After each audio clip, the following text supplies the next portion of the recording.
Cessado o tumulto, Paulo mandou chamar os discípulos e, tendo-os confortado, despediu-se e partiu para Macedônia. Havendo atravessado aquelas terras, fortalecendo os discípulos com muitas exortações, dirigiu-se para a Grécia, onde se demorou 3 meses. Tendo havido uma conspiração por parte dos judeus contra ele, quando estava para embarcar rumo à Síria, determinou voltar pela Macedônia.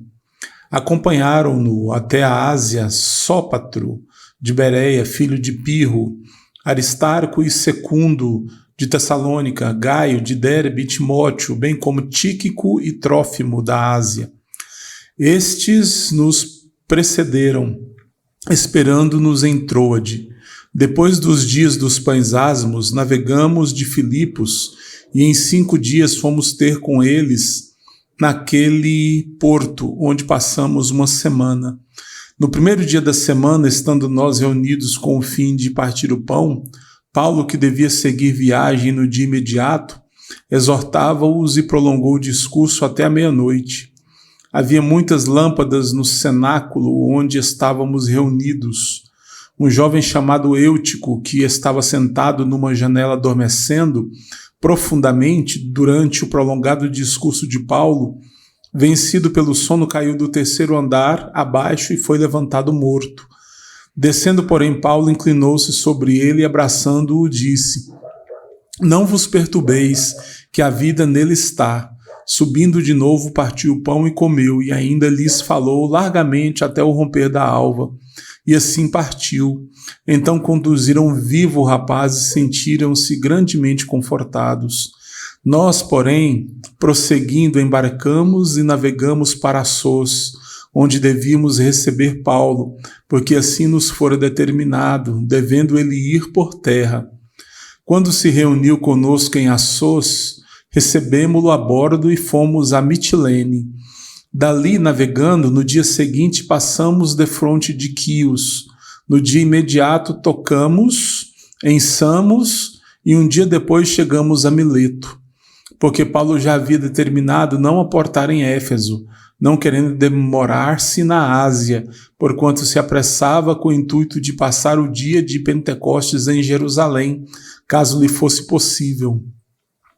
De Mileto mandou a Éfeso chamar os presbíteros da igreja, e quando se encontraram com ele, disse-lhes: Vós bem sabeis como foi que me conduzi entre vós em todo o tempo, desde o primeiro dia em que entrei na Ásia, servindo ao Senhor com toda a humildade, lágrimas e provações, que pelas ciladas dos judeus me sobrevieram, jamais deixando de vos anunciar coisa alguma proveitosa, de vô-la ensinar publicamente e também de casa em casa, testificando tanto a judeus como a gregos o arrependimento para com Deus e a fé em nosso Senhor Jesus Cristo. E agora, constrangido em meu espírito, vou para Jerusalém, não sabendo o que ali me acontecerá, senão que o Espírito Santo, de cidade em cidade, me assegura que me esperam cadeias e tribulações. Porém, em nada considero a vida preciosa para mim mesmo, contanto que complete a minha carreira e o ministério que recebi do Senhor Jesus para testemunhar o evangelho da graça de Deus. Agora eu sei que todos vós, em cujo meio passei pregando o reino, não vereis mais o meu rosto. Portanto, eu vos protesto no dia de hoje, que estou limpo do sangue de todos, porque jamais deixei de vos anunciar todo o desígnio de Deus. Atendei por vós e por todo o rebanho sobre o qual o Espírito vos constituiu bispos, para pastoreardes a igreja de Deus, a qual ele comprou com o seu próprio sangue. Eu sei que depois da minha partida, entre vós penetrarão lobos vorazes que não pouparão o rebanho, e que dentre vós mesmos se levantarão homens falando coisas pervertidas para arrastar os discípulos atrás deles. Portanto, vigiai, lembrando-vos de que por 3 anos, noite e dia, não cessei de admoestar, com lágrimas a cada um. Agora, pois, encomendo-vos ao Senhor e à palavra da sua graça, que tem poder para vos edificar e dar herança entre todos os que são santificados. De ninguém cobicei prata, nem ouro, nem vestes. Vós mesmos sabeis que estas mãos serviram para o que me era necessário a mim e aos que estavam comigo.